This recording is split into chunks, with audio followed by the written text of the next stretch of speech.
नमस्कार, मैं संतोष कुमार है। आप सबका स्वागत करता हूं bankersAdda.com के इस ऑफिशियल यूट्यूब प्लेटफॉर्म पे, जहां पे आज हम लोग इंपॉर्टेंट ग्रामर रूल्स के रिवीजन क्लास में हम लोग आ चुके हैं। क्लास 2 है आज, याद रखिएगा।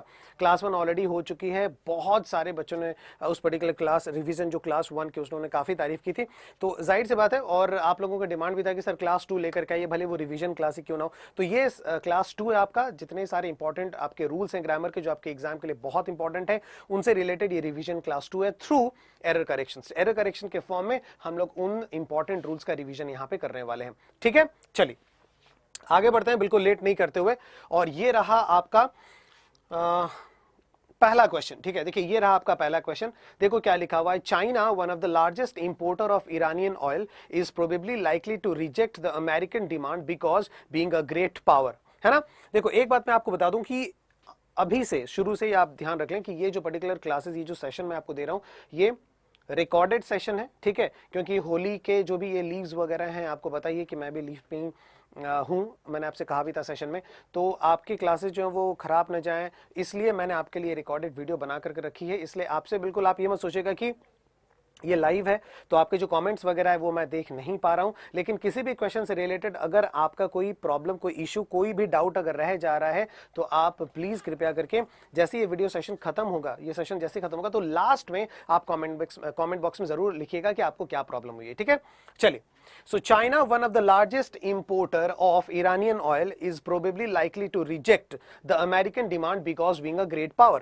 अब देखो मैं डायरेक्ट आपको आंसर बताते हुए चल रहा हूं थोड़ा बहुत। देखो चाइना लिखा हुआ है, फिर वन ऑफ लिखा हुआ है, तो वन ऑफ के बाद हम लोग जनरली क्या जानते हैं, मैं आपका रिवीजन क्लास करवा रहा हूं, याद रखिएगा। वन ऑफ के बाद हम जानते हैं कि हमेशा प्लूरल नाउन आता है। हमेशा क्या आएगा, प्लूरल नाउन आएगा। तो जाहिर सी बात है यहां पे इंपोर्टर्स हो जाएगा।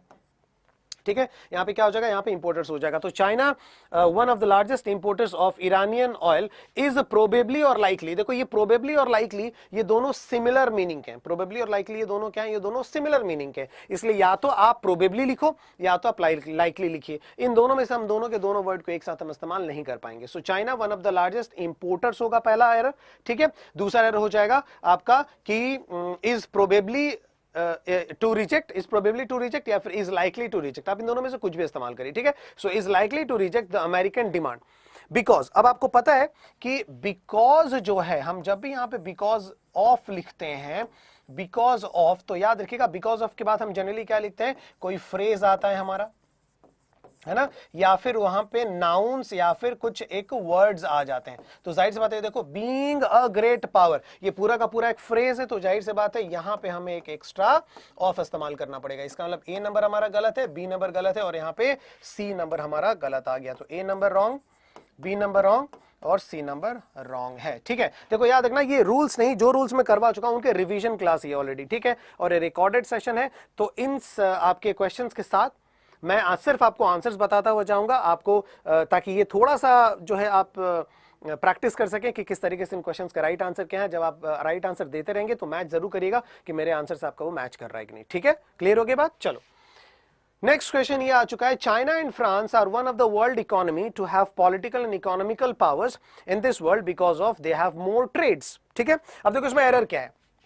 देखो सबसे पहला ए नंबर बिल्कुल करेक्ट है आपका, ए नंबर सेक्शन कोई एरर नहीं है। So China and France are बिल्कुल करेक्ट है। वन ऑफ आ गया तो उसके बाद आपका प्लूरल नाउन आएगा, इसलिए यहां पे इकोनॉमी नहीं आएगा। यहां पे आपका क्या आ जाएगा, यहां पे आपका आ जाएगा इकोनॉमीज। क्या आ जाएगा, यहां पे आपका आ जाएगा इकोनॉमीज। तो जाहिर सी बात है आपका पहला एरर आपका किस में मिल गया, आपका पहला एरर आपका नंबर बी में मिल गया। ठीक, आगे बढ़ते हैं। इकोनॉमीज टू हैव पॉलिटिकल, ये बिल्कुल करेक्ट है। एंड इकोनॉमिकल, देखो इकोनॉमिकल एक अलग रॉन्ग वर्ड है और इसका सही वर्ड यहां पे आ जाएगा इकोनॉमिक। क्योंकि इकोनॉमिकल अगर हम कहते हैं तो इकोनॉमिकल का मतलब होता है जिसका ज्यादा कीमत नहीं, it is very economical in price. तो यहां पे तो चाइना वर्ल्ड ट्रेड की बात हो रही है तो इकोनॉमिकल तो नहीं आएगा, इकोनॉमी से कुछ रिलेटेड है, इसलिए वहां पे इकोनॉमिकल की जगह इकोनॉमिक हो जाएगा। ठीक, इसका मतलब कि हमारा सी नंबर यहां पे आपका एरर आ गया। आगे बढ़ते हैं। बिकॉज ऑफ, तो आपने देखा होगा लास्ट क्वेश्चन में बिकॉज ऑफ के बाद वर्ड्स लिखे हुए थे, कंप्लीट सेंटेंस नहीं लिखा हुआ था।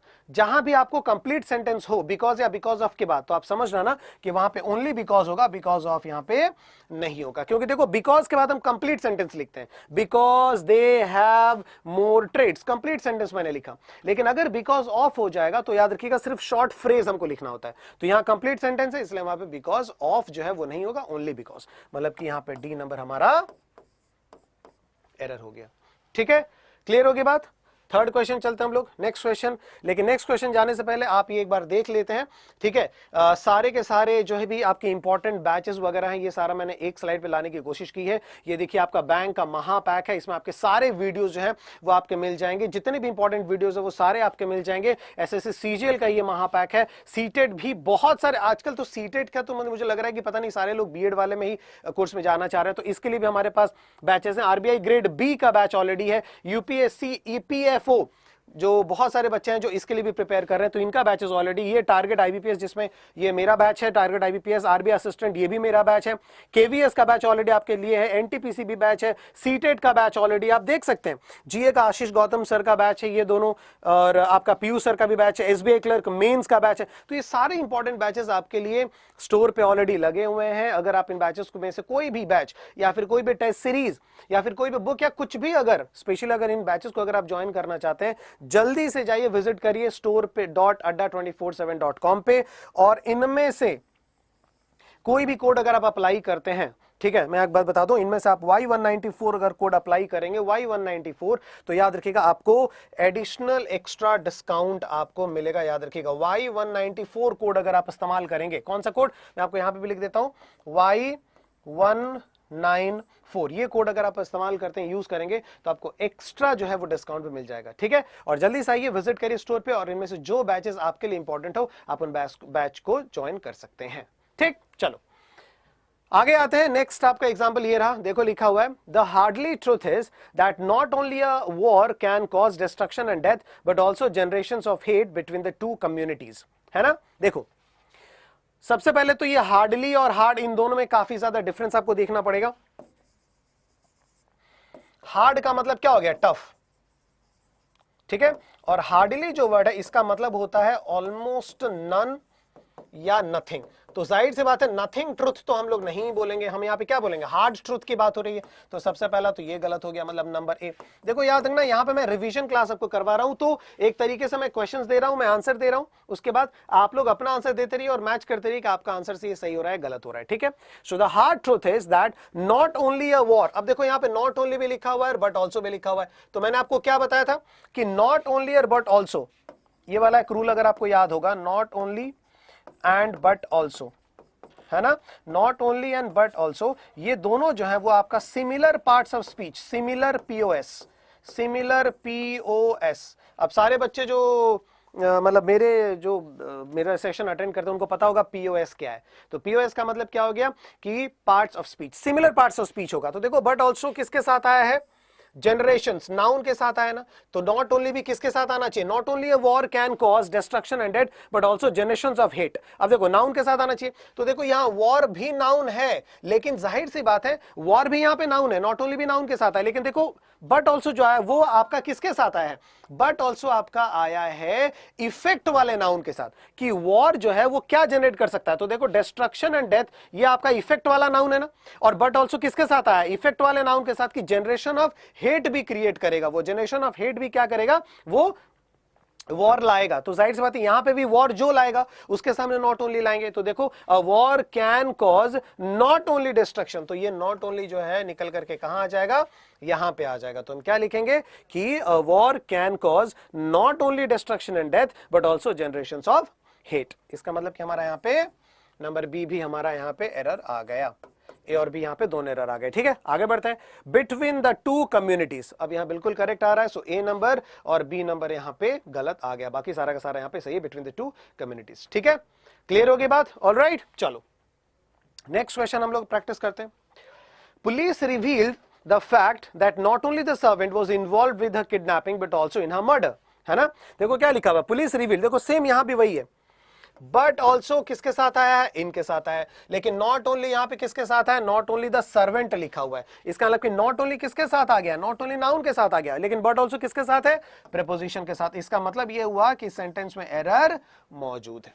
तो आपको नॉट ओनली हटा करके कहां लाना पड़ेगा, ये नॉट ओनली, ठीक है, जहां भी है आपको क्या करना पड़ेगा, आपको प्रीपोजिशन के पास लाना पड़ेगा। तो देखो the police revealed the fact that not only the servant was involved, अब देखो इन्वॉल्वड विद नहीं होगा, क्यों, क्योंकि यहां पे क्या हो जाएगा, इन्वॉल्वड इन हो जाएगा, क्या हो जाएगा, इन्वॉल्व्ड इन हर मर्डर। और दूसरा ये नॉट ओनली को हम यहां पे इस्तेमाल करना पड़ेगा, मतलब क्या हो जाएगा, police revealed the fact that the servant was involved not only in her kidnapping but also in her murder. इसका मतलब कि हमारा ये बी वाला सेक्शन तो गलत हो ही गया,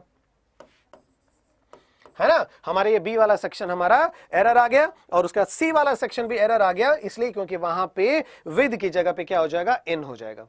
ठीक है, तो ये आपको याद रखना है। बहुत सारे बच्चे बोलेंगे सर केवल बी आएगा, ठीक है, क्योंकि ये यहां से हटके तो यही आ रहा है ना, ये यहां से हटके ये आ रहा है, तो बी नहीं होगा, केवल सी होगा। तो ऐसा नहीं है, जहां पे इसको गलत तरीके से इस्तेमाल किया गया, तो नॉट ओनली यहां पे रॉन्गली यूज्ड है ना, इसलिए बी नंबर एरर आ गया। उसके बाद सी में भी एरर आया है कि विद की जगह पे क्या आ गया, इन आ गया, तो बी और सी यहां भी ये दोनों जो है वो आपके एरर पार्ट्स हो गए। ठीक है, क्लियर हो गया, बाकी सारा सही है। ठीक, आगे बढ़े, कुछ और प्रैक्टिस करते हैं। The decoration of the new office block including the furnitures and curtains which has been imported from Italy are very pleasing। बहुत शानदार, बहुत बहुत बढ़िया, अच्छा सेंटेंस है। ध्यान में देखो, इसका जो रूल है वो एग्जैक्टली आपका रूल क्या था, आपको पता ही होगा, नाउन वन प्लस प्रीपोजिशन, ये वाला मैंने रूल पढ़ाया था, और जनरली इसके जगह पे ऑफ ही आता है, और उसके बाद आपका नाउन टू होता है, ठीक है, और उसके बाद आपका यहां पे आता है वर्ब।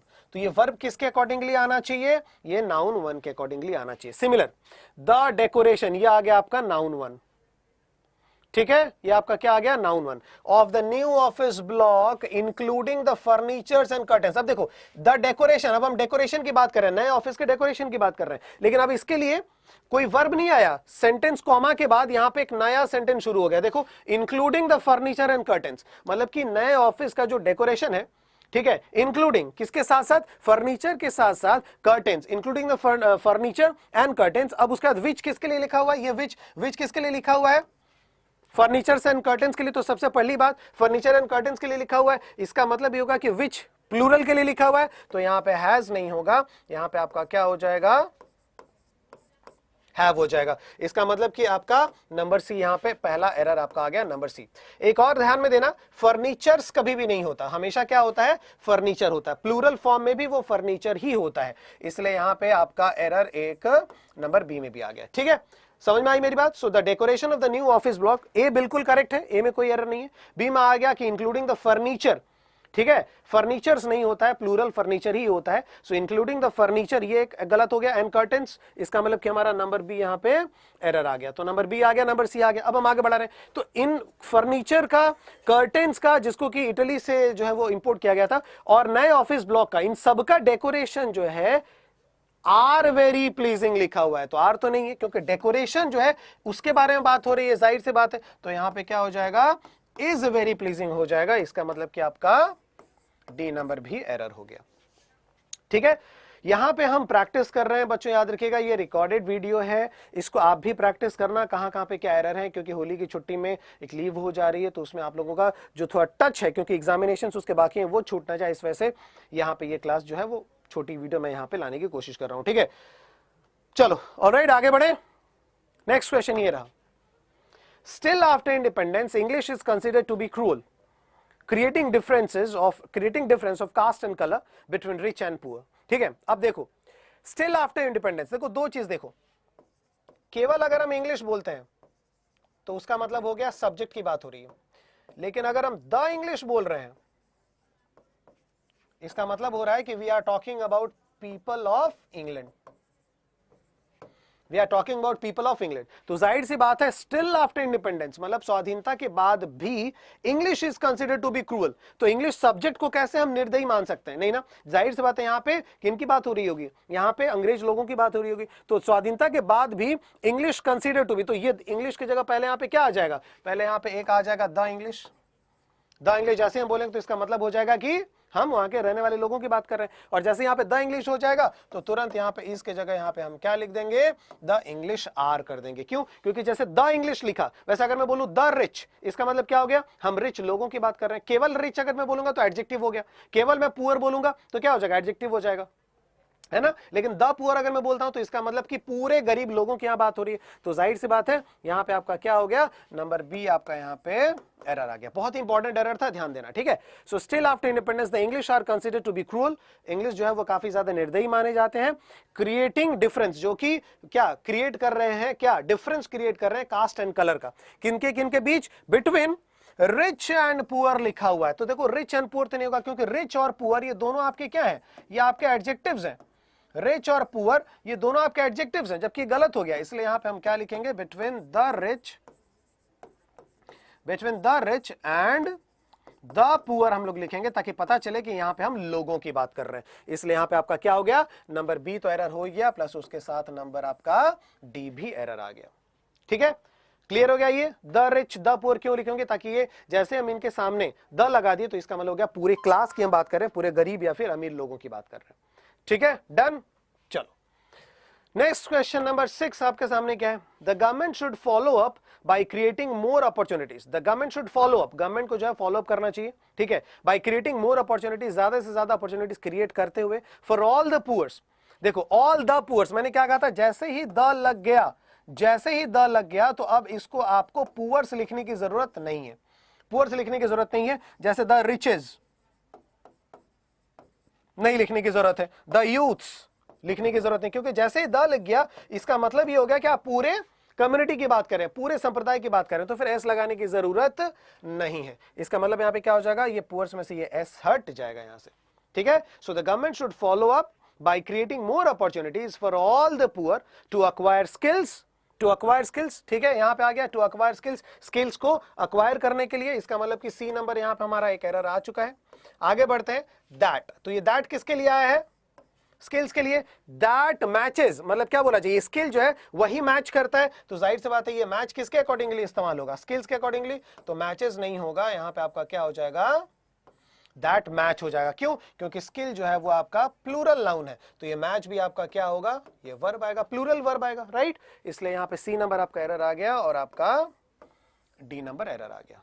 ठीक है, क्लियर हुई बात। देखो आप खुद देख सकते हो किस तरीके से एरर करेक्शन हम लोग लेकर के चलते हैं, और याद रखिएगा अगर एरर करेक्शन के ये रूल्स अगर दिमाग में आपके हमेशा घूमते फिरते रहेंगे, तो चाहे वो फिल इन द ब्लैंक्स हो, क्लोज टेस्ट हो, एरर करेक्शन हो, डिटेक्शन हो, या फिर आपका फ्रेज रिप्लेसमेंट हो, चाहे वो पैटर्न किसी भी तरीके से चेंज क्यों ना हो जाए, लेकिन रूल्स की जरूरत आपको हमेशा पड़ेगी।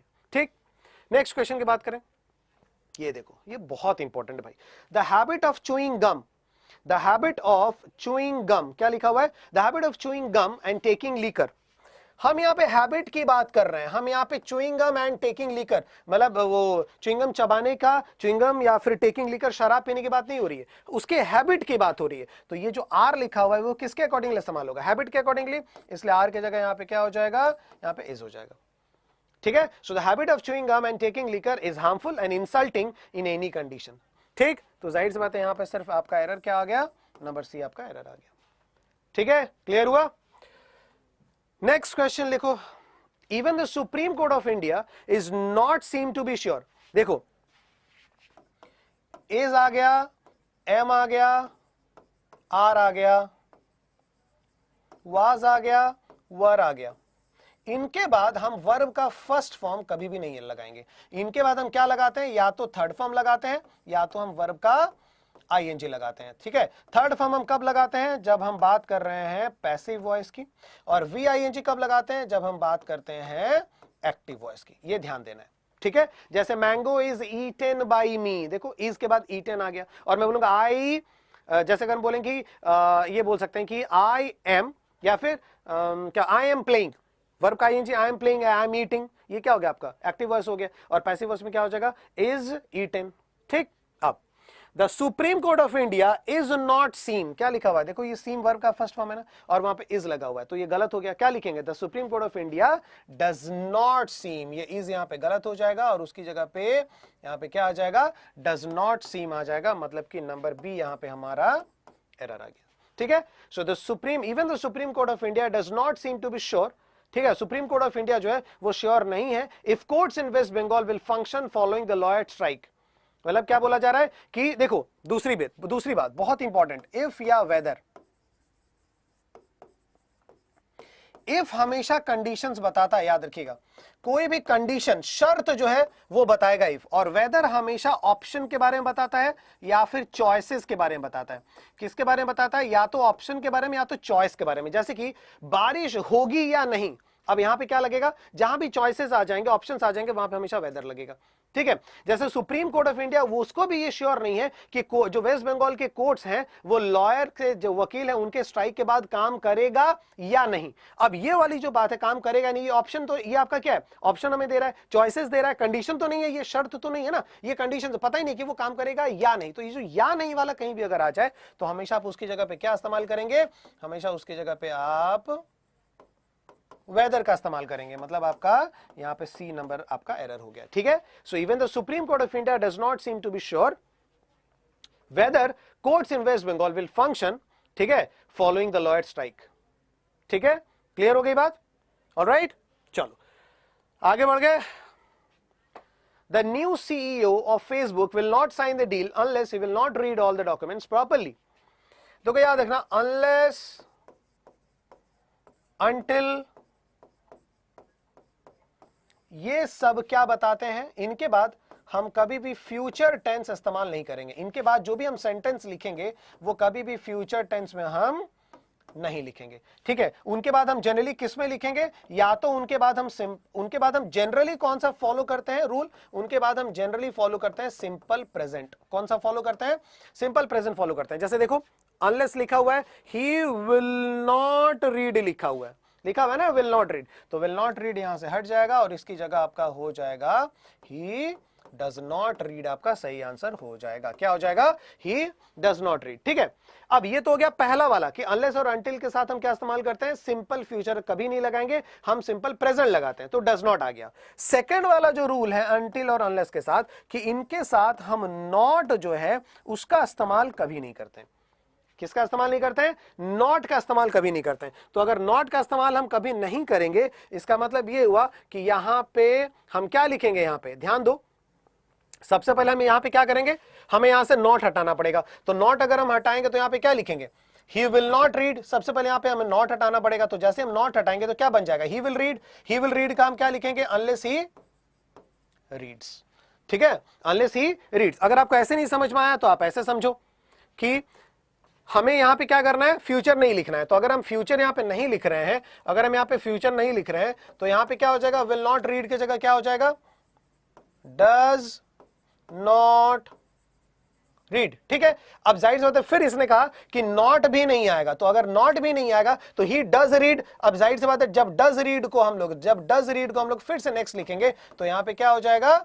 रीड्स हो जाएगा, क्योंकि डज रीड तो फिर कुछ नहीं होता है सेंटेंस ग्रामर के accordingly. So unless he reads all the documents properly. मतलब यहां पे आपका आंसर क्या हो गया?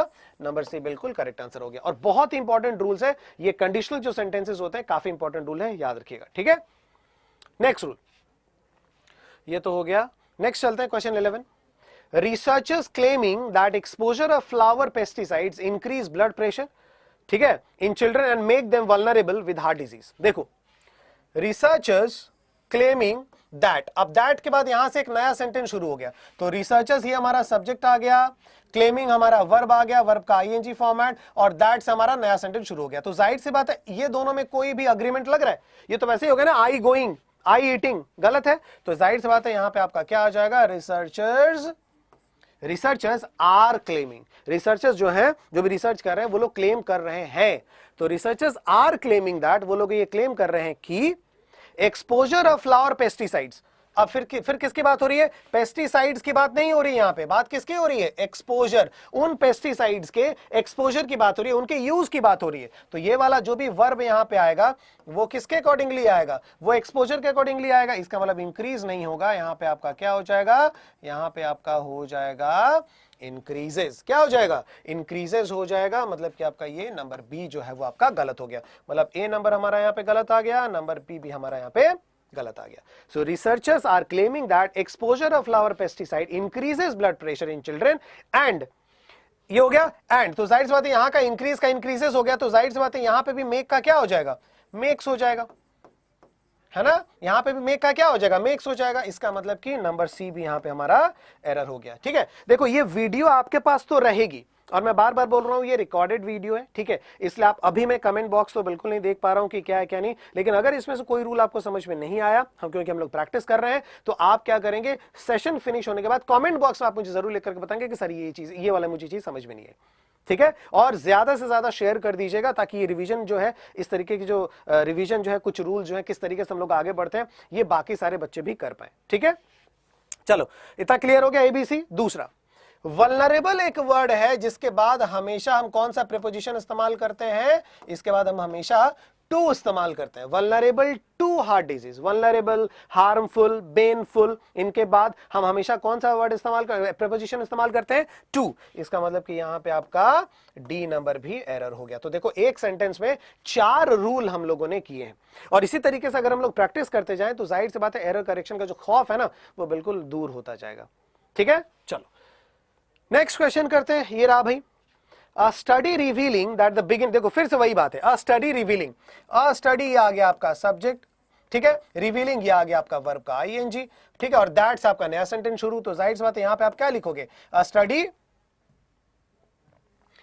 क्या लिखोगे यहां पे, study is revealing, क्या लिखेंगे, a study is revealing, तो यहां पे हमारा ए नंबर यहां पे एरर आ गया। So study is revealing that the beginning of, तो जाहिर सी बात है फिर से यहां पे क्या आ गया आपका, बिगिनिंग, यहां पे सब्जेक्ट आ गया, और ये सब्जेक्ट आपका क्या है, सिंगुलर सब्जेक्ट है। So beginning of different human civilisations, देखो जानबूझ करके सिविलाइजेशंस और उसके साथ आर लिखा हुआ है, तो सिविलाइजेशंस के लिए तो हम आर इस्तेमाल बिल्कुल नहीं कर रहे हैं। आर किसके अकॉर्डिंग लाएगा, बिगिनिंग, तो ये आर की जगह यहां पे इज हो जाएगा। इसका मतलब क्या हो जाएगा कि study is revealing that the beginning of different human civilisations is the effect of, क्या हो जाएगा, is the effect of their inquisitive nature. तो जाहिर सी बात है यहां पे ए नंबर गलत आ गया और आपका सी नंबर गलत आ गया।